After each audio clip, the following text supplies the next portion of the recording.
It is fitting that it should stand near a great portal of our city, where the thousands who enter it may see that she is willing to acknowledge to the world that her most illustrious citizen was not a white man. George E. Horner, 1899.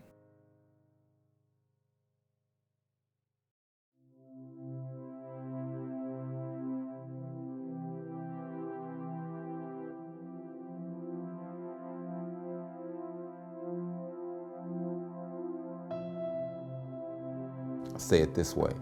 The monument of Frederick Douglass that is in Highland Park is the first monument erected to honor a black man in American history. Confederate statues in the late 19th century were really erected as acts of terror on the African American community. That was commissioned by J. Walter Thompson and executed by Stanley Edwards.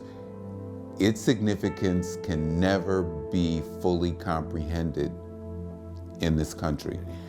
So there would be a place where African Americans would go register to vote, and there would be a huge statue of Robert E. Lee in front of the courthouse, essentially trying to intimidate them to not register to vote. The road to erecting the statue was tumultuous. John W. Thompson spearheaded the movement to build a monument to the African Americans who died in the Civil War, but after finding little support for it, wrote a letter to Douglass himself, who commended the proposal. After Douglass's death in 1895, the plan was changed to dedicate the monument to Douglass. The money for the statue was fundraised, with help from a $1,000 donation from the President of Haiti. People threw eggs at him, they threw stones at him, they were mobbed. He would fight back.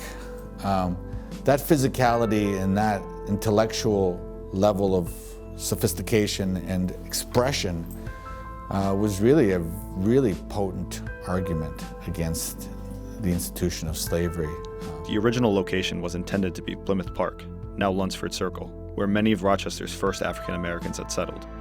Residents of Cornhill opposed the idea, and many citizens outside the neighborhood felt it was too peripheral. Eventually, it came to its original resting place outside of the New York Central train station, on the corner of St. Paul Street and Central Ave.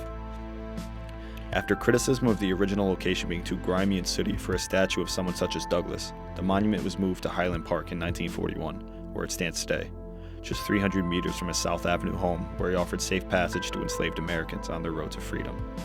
You can find monuments of sports figures like Michael Jordan, for example, or Arthur Ashe, and people, African American men and women who happen to be great sports figures.